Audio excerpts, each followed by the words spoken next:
Hey, this is Mike Madden, the Mental Block Doc. Are you ready to kick your butts for good? Let me tell you a little secret about urges and cravings. They are powerless. The urge has no ability to make you give into it. It just shouts really loud. They are harmless. The urge can't harm you no matter what they say to you. I want to do an exercise to take away the power of the urge. Now, I want you to think of something that is meaningless to you, something that you absolutely have no interest in. It doesn't generate any kinds of emotions for you. An example would be a sport that you could care less about. Playing chess, reading poetry, old English literature, something you could care less about. Pick anything, okay? Now, if you felt the thought to watch that sport that you could care less about or play a game of chess that you don't even like, would you give this urge any consideration?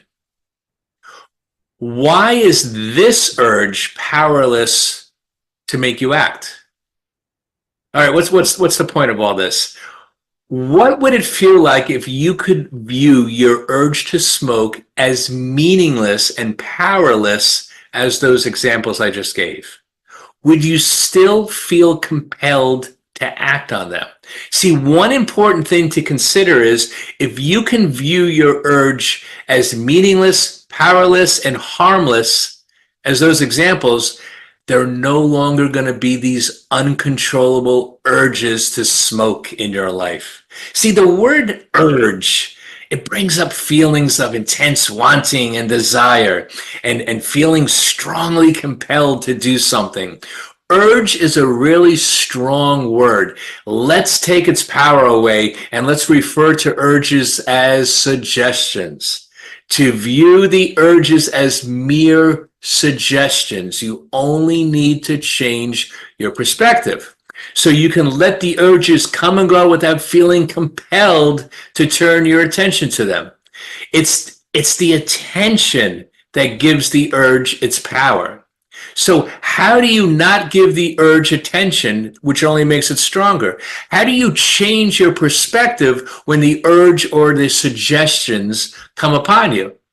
Number one, you remind yourself that the urge is meaningless, powerless, harmless. Number two, don't argue with the urge. It only makes it stronger. You are separate from your cravings.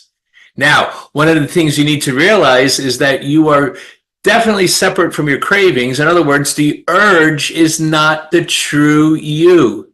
And because you're separate from it, you can resist them. Now, get out your notebook. What I want you to do is I want you to write down what are the dreams and goals you have for your life that are inconsistent with your smoking habit. I want you to write the answer to that question. Now, if you could have a magic wand and make the urges go away, would you? Why?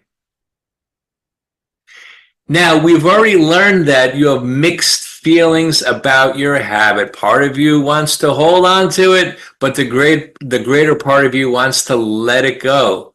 What you need to know here is your urges are not consistent with your true self. And this is the part of you that has the ability to resist. Now, on this next exercise, I want to hammer the point that you are not your urges.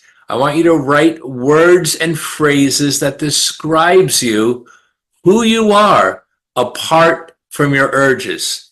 You can include personality traits, things you do, beliefs that you have. It's basically, how do you see yourself apart from your habit? Write down all of your strengths that you can focus on and use to your advantage. We're going to see how this plays out in another video. So for more information, please click the link below in the description.